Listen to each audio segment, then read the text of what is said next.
um tema muito perguntado aqui no Instagram. Espanhol da Espanha ou espanhol latino? O que é melhor? Ou então o que é mais fácil para nós brasileiros realmente dominar o espanhol?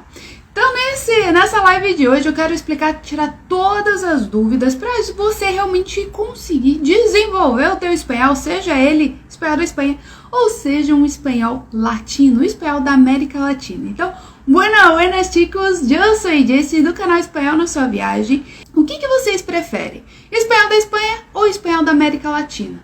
O que vocês acham que é melhor? Eu escuto de tudo e mais um pouco. Tem gente que acha que o espanhol da Espanha é um espanhol mais puro, porque veio de lá, né? Então toda a América Latina foi colonizada pela Espanha e eles têm essa sensação de que o espanhol da Espanha ele é mais puro. Outros já acham melhor o espanhol da América Latina porque nós, brasileiros, estamos rodeados de espanhol da América Latina, de vários países que falam espanhol. Então, cada um tem uma opinião totalmente diferente. E eu vim aqui para te dar a minha opinião, o meu ponto de vista sobre esse tema aí que dá polêmica, viu? Dá muita discussão. Então, vamos lá. A primeira coisa que eu quero deixar bem claro aqui para vocês, que eu não gosto do termo espanhol latino, espanhol da América Latina. Por quê? Vou deixar bem claro aqui. Porque o que acontece é que dá a sensação que é tudo a mesma coisa. A gente tem tantos países, mas tantos países, e a hora que você fala, é um espanhol latino, parece que um mexicano fala igual a um chileno, ou que um argentino fala igual a um peruano, e não é assim. Cada país, cada região do país tem as suas diferenças, seja de sotaque, de vocabulário. Não dá pra gente colocar todos eles no mesmo saco e falar espanhol latino. Pronto, espanhol latino, tudo igual, falam tudo igual. Nada disso. E é por isso que eu não gosto mesmo desse termo espanhol latino, porque não sei se você já tá sabendo, mas eu e meu marido estamos de viagem aqui, de mochilaço, pelos 21 países que falam espanhol, conhecendo mais a fundo essa diferença do espanhol de cada lugar. A gente tá na nossa terceira parada, estamos aqui no Paraguai nesse momento. E apesar de ter algumas semelhanças, por exemplo, o espanhol uruguaio tem várias semelhanças, tem vários traços parecidos com o espanhol argentino. Mas é outro espanhol, é outro país. Comparando com o espanhol paraguaio, então é totalmente diferente. O sotaque dos argentinos não tem nada a ver com o paraguaio, nada a ver. A forma de falar, as gírias, aqui tem muita influência do Guarani, o México tem muita influência do inglês. Não dá para colocar todo mundo no mesmo saco. Não dá para dizer espanhol latino e pronto e acabou. Então aí já vem esse ponto, né? Porque se a gente compara com as regiões do Brasil, fica muito mais fácil da gente identificar. Por exemplo, vai que a gente coloca ali, vamos comparar os nordestinos com os sulistas falando. Dentro do Nordeste já tem várias maneiras diferentes de falar. Eu tenho vários amigos lá do Nordeste, então o pessoal que é de Maceió fala bem diferente do pessoal de Recife. E no começo, eu, sulista, paranaense, eu não conseguia identificar a diferença não, pra mim parecia tudo meio igual, sabe? Mas depois com o tempo, com o convívio com eles, aí eu consigo identificar que é diferente o cearense falando. E a mesma coisa o pessoal de Norte e Nordeste, a hora que fala que é sulista, Paraná, Santa Catarina e Rio Grande do Sul é tudo igual. E não é, a gente tem várias diferenças na maneira de falar, sabe? Então isso reflete e muito dentro do espanhol também.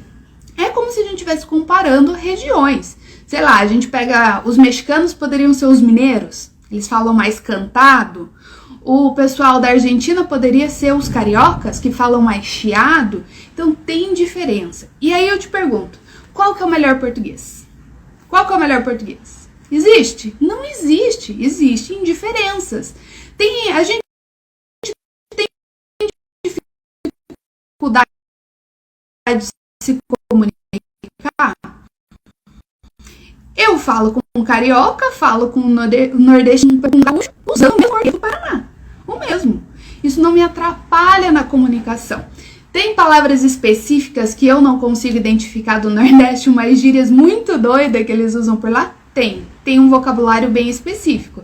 Da mesma forma que eu tenho um vocabulário paranaense específico e muita gente não vai entender. Por exemplo, a primeira vez que eu falei para os meus amigos do Nordeste, piá. Piá no Paraná é menino. Um menino, um moleque, piá. E eles, nossa, achavam que é peixe, que é não sei o que, um monte de coisa. E nada a ver, eu só tô falando do menino ali, do piá que tá aqui. Isso acontece no espanhol? Acontece, por essa diferença de vocabulário. Mas essa diferença de vocabulário não existe só entre a Espanha e os países da América Latina. Entre os próprios países da América Latina, tem essa diferença. Todo o espanhol do mundo, todos os países, todos os vocabulários. Não vai, a gente não sabe nem no português. Então, uma das coisas que eu quero deixar aqui, que você tenha muito claro. Então, gente, não existe essa de melhor ou pior. É diferente. E esse termo espanhol latino, bora deixar ele meio de lado, porque existem diferenças dentro dos próprios países latinos, beleza? Outra dúvida que surge demais é qual a diferença entre o castelhano e o espanhol? Qual que é a diferença de um e de outro? Vocês sabem qual que é a diferença entre o castelhano e o espanhol? O ponto principal, gente, é que é a mesma coisa. Já foi adotado como sinônimo, tá? Esses dois termos já tem muitos anos que ele já foi adotado pela Real Academia de Letras lá da Espanha como sinônimos. Castelhano e espanhol. A questão é que quando houve a colonização aqui da América do Sul, tinha muitos reinos lá dentro da Espanha. E o reino mais forte, o reino mais poderoso era Reino de Castilla. Reino de Castilla. Por isso o idioma ficou conhecido como castelhano. E veio daí. Aqui na América Latina é bem comum você perguntar para a pessoa, ela fala, hablas castelhano?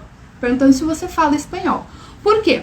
O espanhol tem aquele resquício da colonização, então a colonização não foi boa nem para nós brasileiros, que a gente foi colonizado pelos portugueses, tampouco para o resto dos países aqui, também não foi. Então eles têm esse receio, acabam trocando, usando mais a palavra castelhano. No fundo, é a mesma coisa, é o mesmo idioma, são as mesmas regras e tem essa variação de sotaque e de vocabulário, dependendo do país, tá? E a pergunta que fica é, para nós brasileiros, o que é melhor? O que a gente faz no meio de tantas diferenças? Afinal, são 21 países. Que barulhão de chuva aqui. Então, para nós brasileiros, o que a gente faz no meio de tanto sotaque, no meio de tantas diferenças, né? 21 países. Você imagina que dentro de um país tem as suas particularidades. O pessoal da costa fala de um jeito ali, mais no litoral. O pessoal da montanha muda o sotaque, muda. E nós, o que a gente vai fazer com tudo isso? O ponto principal é que nós, brasileiros que estamos aprendendo o espanhol, muito raramente a gente vai ter um espanhol específico de um lugar. A não ser que você vá morar nesse país. Então, eu, por exemplo, morei na Espanha. Quando eu voltei do intercâmbio na Espanha em 2013, então o meu sotaque, meu vocabulário era muito espanhol. Era assim, visível. Eu fui trabalhar em congresso depois na América Latina com vários países e eles sempre diziam que eu tinha um espanhol, bem da Espanha, né? E isso vai acontecer se você for morar em algum lugar específico. Exemplo, eu tenho um aluno que vai morar na Colômbia, ele está fazendo uma seletiva para o intercâmbio na Colômbia. Ele vai ter um vocabulário colombiano e assim por diante. Agora, se você não vai morar em um lugar específico, você quer um espanhol para viajar, para conversar, para assistir série, teu espanhol vai ser o famoso espanhol neutro. Você já ouviu falar disso? Espanhol neutro? É um termo bem controverso, cada professor tem a sua. Nossa, que barulho de chuva, gente. Vocês estão conseguindo me escutar mesmo com a chuva? Porque aqui tá um barulho ensurdecedor de chuva. Então, deixa eu voltar o meu raciocínio aqui, que essa chuva fez eu me perder. Então, esse termo espanhol neutro é algo que cada professor tem a sua definição. Para mim, particularmente, é um espanhol onde a gente vai conseguir se comunicar independente da onde a gente estiver. Então, é um espanhol neutro e globalizado, com várias expressões que a gente consegue usar em qualquer lugar. Então, tem expressões que um argentino usa e um mexicano lá em cima também usa. Tem expressões que um peruano usa e um espanhol também usa. Existem essas expressões globais. E esse é o ponto principal. Você tendo um vocabulário realmente bom e tendo um sotaque neutro, tendo habilidade de escuta de diversos sotaques, fechou. Você precisa aprender a conversar. Esse é o ponto principal. Se preocupe menos com essa história de sotaque, de espanhol melhor, de espanhol pior, porque o melhor espanhol é o seu espanhol de conversa. É o espanhol que você vai sentar e vai conversar com o argentino, com o pessoal lá de El Salvador, aonde você estiver. Você tá no Caribe, tá lá no final do mundo, na Patagônia, você tá conseguindo conversar e desenvolver o teu espanhol.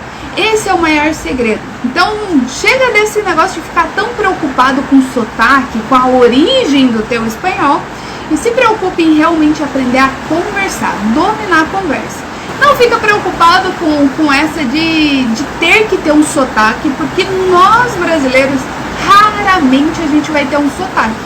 Eu, por exemplo, eles me confundem com tudo. Nessa viagem que a gente tá fazendo, já me perguntaram se eu sou colombiana. Esse é o que mais acontece. Ah, eres de Colômbia? Eu não, ainda nem conheço a Colômbia. Eres de Espanha? Também já tem muita gente que me pergunta se eu sou da Espanha. E por incrível que pareça, me perguntaram se eu sou argentina. É o sotaque que eu menos tenho, que eu acho chiado dos argentinos bem difícil. E eles me perguntaram se eu era argentina. Então, assim, não tem problema você ter um teu sotaque particular com as misturas das influências que você vai ter. Seja influência de filme, de série, ou influência até mesmo do teu professor, tá? A maneira como o teu professor fala também vai influenciar no espanhol que você vai ter. Então, gente, resumindo aqui o recado dessa live de hoje, desse aquecimento, é esse. Não se preocupe que não existe espanhol melhor e pior.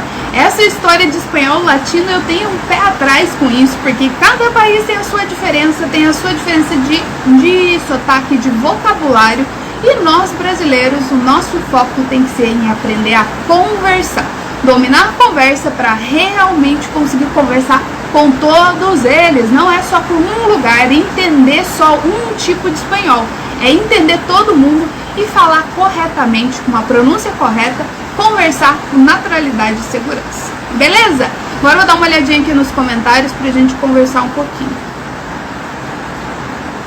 Ah, o chiado aqui. Gente, caiu uma chuva absurda. Absurda! A gente ia sair aqui depois da live pra dar uma olhada nas comprinhas paraguaias. Acho que não vai dar não. Caindo um mundo em água aqui. Aqui, ¿puedes hablar español o inglés porque no entiendo? Sim, puedo. Eu posso falar tanto em espanhol quanto em inglês, mas não é o intuito da live de hoje. É live para brasileiros que querem aprender espanhol. Com certeza cada país tem as suas propriedades. Olha os países que falam português. É exatamente, Giovana, exatamente a mesma coisa que acontece no português. Inclusive no Brasil a gente vê muito isso dentro do próprio país, né? Essas regiões que a gente tem sotaques e vocabulários tão diferentes um do outro. Deixa eu dar mais uma olhadinha aqui. Pessoal, se tiverem dúvida, coloca aqui nesse balãozinho, porque eu sofro para enxergar isso aqui. Porque a maior dificuldade de quem tá estudando espanhol é que estuda e não consegue conversar. Chega na hora de estar na frente de um nativo, trava, passa ali meses, anos estudando e não desenvolve. E acaba se apegando a umas coisinhas que não vão fazer diferença. Por exemplo, essa. Ai, mas eu quero um espanhol assim, eu quero um espanhol assado. Bora aprender a conversar de verdade, que eu garanto que todos os problemas estão resolvidos. Aqui, olá, tudo bem? Eu vivo na Espanha, bacana. E como que tá aí o espanhol da Espanha, Maria José? Você curte? Olá, Ferrobis, não sei como diria esse nickname. Tu eres genial, muchísimas gracias. Deixa eu ver aqui. Olá, Brenda, que tal? Os bolivianos têm alguns preconceitos com os bolivianos. Eu estava falando com gírias peruano, meu amigo começou a falar as coisas. Galera, sempre tem as tretas de países fronteiras. Os países que faz fronteira vai ter treta, não tem jeito. Olha nós aí com os argentinos. Sempre tem um rolo, tem algum problema. Os argentinos têm muita treta com os chilenos, por exemplo. Então, eles também vivem fazendo piada, tudo que é pra fazer de alguma coisa. Igual a gente faz piada que tem português, eles fazem piada que tem chileno. Os bolivianos com os peruanos. Nossa, todo mundo que faz fronteira, eles têm alguma rixa, alguma coisa do tipo, tá? Então, igual aqui no Paraguai, falar que eles falam como os argentinos, nossa, eles ficam ofendidos, porque aqui no Paraguai tem muita influência do Guarani, muita. Então é um espanhol todo particular, todo diferentoso, com muitas palavras do Guarani. E você fala que parece argentino, nossa, eles ficam bem bravos. Aqui, amei saber sobre isso. Que delícia escutar a chuva aqui no Chile, não chove. Nossa, é difícil, né? No Chile a gente ainda não chegou, mas a gente tava em Mendoza, que também, meu Deus, um mês sem chuva lá. Eu entendo todos os países, mas não sei conversar. Isso é o que mais acontece, galera. Por quê? Eu vou falar sobre isso em outras lives, mas já vou deixar aqui um spoiler. O porquê que nós entendemos e eles não entendem o português, nós entendemos o espanhol, mas nós não falamos o espanhol, não conversamos. Existem muitos fonemas no português que não existem dentro do espanhol. Então, vamos dizer, eu vou dar aqui só um exemplo bem hipotético. Igual no português tem 10 fonemas, 10 sons diferentes. No espanhol tem 3. Então, os 3 que tem no espanhol tem dentro do português. É fácil pra gente entender porque tem o mesmo som no português. Agora, para um hispano entender os 10 do português, ele não consegue. É todo travado, sabe? Então, para ele é muito mais difícil entender o português do que pra gente entender o espanhol. O problema é que tem alguns fonemas que a gente não consegue falar. O tal do famoso R. Esse R vibrante que a gente tem muita dificuldade. E conectar as ideias, desenvolver a conversa é algo que a gente trava logo de cara, logo na pronúncia, logo na hora de trocar essas pronúncias no espanhol a gente já não consegue. Imagina conectar as ideias para desenvolver um raciocínio e realmente falar. Então precisa treinar. Muito provavelmente, se você já estudou espanhol e não consegue conversar, você estudou errado e tá na hora de corrigir isso, tá? E quem nunca estudou espanhol e quer começar, bora começar com o pé direito, da forma correta e estudando pra conversar de verdade. Eu travo porque eu tenho muita insegurança, muitos já riram de mim. Cara, isso foi exatamente o que eu passei quando eu tava na Espanha. Todo mundo tirava muito sarro porque eu não conseguia falar e eles são bem impacientes, né? Lá na Espanha eles são bem rudos, bem grosseiros. Então, você falava, não conseguia falar, a pessoa já ia te olhando com aquela cara. Aí você já travava cada vez mais, né? A pessoa fica com aquela cara pra você do tipo, eu não tenho o dia inteiro aqui pra esperar você falar, vamos, andar logo. Era muito tenso, muito tenso. Mas a questão é a gente treinar. Quanto mais treina, vocês vão ver eu falando isso demais. Treino, treino, treino. Porque treino não é fazer exercício, viu? Não é fazer exercício de lacuna. Treinar habilidades de conversa. Treino é fundamental para você conseguir desempacar e tirar essa vergonha. Eu garanto, se eu conseguir, você também. Eu não conseguia pedir água quando eu cheguei na Espanha. Estudando da maneira correta, a gente consegue sim conversar. No meu caso, estou estudando pelo Duolingo, tem ajudado muito, já consigo conversar um pouco com os espanhóis. O Duolingo é um negócio controverso, né? Eu fiz uma pesquisa esses dias no Insta, Gente, saiu cada coisa falando do Duolingo. Eu particularmente não gosto muito do Duolingo porque ele te ajuda com vocabulário, mas não te ajuda com conexão desse vocabulário. Então quem tá no início, quem nunca estudou espanhol na vida, até consegue ver uma evolução com esse vocabulário que ele tá te ensinando ali. O problema é que na hora de conversar, você não consegue estruturar. Igual, por exemplo, eu tenho alunos hoje que já me mandam áudios de 12 minutos gravando em espanhol, falando 100% em espanhol, 12 minutos sem parar. Com o Duolingo, você não vai conseguir desenvolver a fala nesse nível. A fala de realmente sentar e conversar sobre qualquer assunto, porque falta conexão. Conexão é um dos pontos que eu também vou falar bastante no treinamento, tá? Porque a gente até aprende uma palavra solta, uma outra palavra solta e tem que meio que se virar por mímica ali no meio. Então a ideia é conseguir conectar e ter uma frase completa, uma estrutura completa, um raciocínio completo, beleza? Dá uma olhadinha na aula que você vai entender como estudar realmente para ter essa boa conexão de ideia. Tenho muita dificuldade para começar um diálogo. E tenho muita dificuldade com o que exatamente? Com vergonha de começar a falar? Ou não sabe o que falar em espanhol para poder puxar papo? Me explica aqui melhor. Fala um pouco em espanhol. Eu falo. Do que vocês querem que eu fale aqui? Les hablo en español porque quiere evaluar mi acento, quiere ver cómo hablo yo. Y hablo en español con... Pues, te cuento un tantito. A mi español es una mezcla, pues ya hablo con el acento un tanto español, un tantito más latino, pero creo que hablo más como la manera mexicana, que se habla así como, no sé, tiene algo distinto, ¿sabes? Entonces, bueno, esta es la manera que hablo yo. ¿Qué dijiste? Un ritmo, eso puede ser, tiene una manera distinta de hablar, pero eso no pasa nada, porque, mira, puedes hablar como un brasileño, pues yo creo algunas maneras sí tengo el acento brasileño, otras no, otras ya se parece un tantito más como un nativo, pero a mí me gusta el acento brasileño, te digo. A ver, aquí. A los latinos también, ¿no? Sí, a los latinos también. Isso é verdade, deixa eu ver aqui. Eu moro aqui já tem 14 anos. Ai, que legal, Maria José. Já tem 14 anos que você tá morando aí. Muito bom.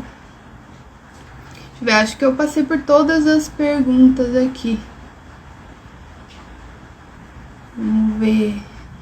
Muito obrigada pela explicação. Habla um pouquinho. Deixa eu ver aqui. Como brasileira, você entende alguma coisa em Guarani no Paraguai? Pani madres,